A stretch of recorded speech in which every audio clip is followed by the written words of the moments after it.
Babalikan po natin si Director Jimenez, ang COMELEC spokesperson. Magandang gabi po, Director Jimenez. Pasensya na po kayo naputol ng ating komunikasyon. Okay lang po. Magandang gabi po. Kumusta lang po namin yung inyong pong mga pinakahuling paghanda para sa eleksyon, sir? Sa ngayon, sir, nag-aantabay na lang tayo sa pagdating ng mismong araw ng halalan. Nakaplastar na lahat ng ating mga pikos, mga ay i-deliver madaling araw ng election day. At bukas, binabantayan natin yung simula ng liquor ban. So lahat po ng preparasyon na gawa na natin, iniintay na lang po natin yung mismong araw ng halalan. So, sinisiguro po natin na yun pong mismong araw ng halalan, lahat po ng mga PICOS machines ay nasa mga polling precincts na at wala nang mahuhuli sa mga polling precincts na ito? Yes po. Nakuha na natin yung mga report natin from the field at karamihan talaga, if not all, na nakaplaster na po.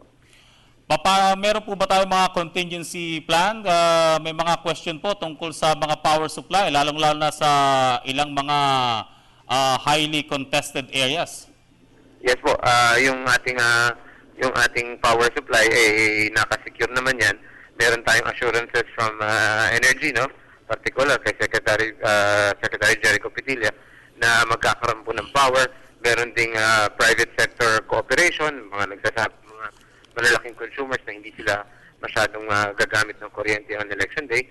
Pero at the same time, may gensets din tayo at mga kasama ng PICOS. Sir, since na computerized na po ang elections ngayon, nililimitahan na po ba natin yung mga third-party groups, yung mga magbabantay dito? O ano po yung magiging partisipasyon pa rin nila sa darating na eleksyon, sir? Mahalaga pa rin po yung mga watchers, no? Particular yung watchers ng dominant majority party at dominant minority party. Nandiyan na rin po yung mga watchers ng Accredited Citizens Arm. Napakahalaga pa rin po ng papel nila sa pagbabantay sa mga prosesong magaganap on election day. Dinadagdag rin po natin, siyempre, yung ating pag-welcome doon sa mga private citizens na nagiging mapagmasid at nagsusumbong po sa atin kapag meron silang nakikitang irregularities. So in other words, kahit automated po ang election natin, merong papel pa rin po ang voter vigilance. Sabi po sa isang report ngayon na Director, mas talamak daw po yung pagbili ng mga boto ngayon kumpara ng mga nakarang eleksyon. Meron po ba tayong mga gagawin dito? Ano po yung magiging partisipasyon kung ng mga kababayan natin kung sakaling may mga nakita sila mga ganyan? Unang-una po, totoo assessment. Mas marami po talaga ang nagsusubok magbenta at magbili ng boto ngayon dahil hindi na nila kayang manipulahin yung election, yung results ng eleksyon, ano? Wala na po kasi dagdag bawas.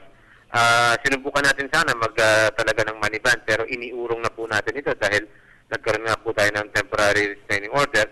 So sa ngayon, ang talagang inaasahan natin ay yung publiko na magre-report ng mga instances of vote buying. Tandaan po natin, ingat-ingat lang kapag magre-report, no, kung malilitratuhan nyo yung mga akto ng pamimigay or kung maisusumbong nyo sa amin with details or particulars, halimbawa, kung saan nagaganap yung pagbibili ng boto, sino ang involved, nakakatulong po yan na malaki sa pagsugpo ng vote buying. Maikli lang po, Director, no? Kung sakasakali pong may nagsumbong, gaano naman po kaya makabilis mareresolba nito? Hihintayin po ba natin na ma-proclaim muna yung nirereklamo kung sakali lang? Hindi po natin hinihintay ang proklamasyon. It's just that, syempre, pag may nagreklamo, kailangan i-validate muna. Just to manage expectations, hindi po instant ang resulta.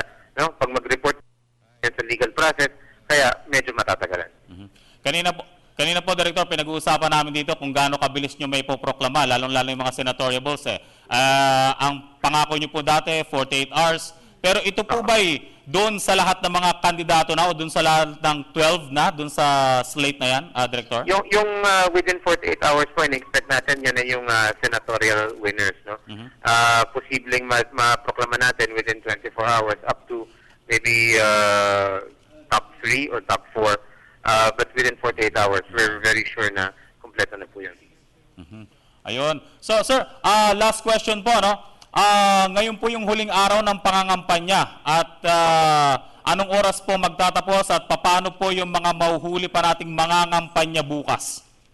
Yung pagtatapos po saktong alas 12 ng gabi, no? Alas 12:01 ng Sunday, wala na po yan. Yung mga mahuhuli naman nating mga kampanya, hindi na po pwedeng makalusot yan. Siguro election offense na po yan. Maraming salamat po sa inyo. Victor Jimenez, sir. Opo.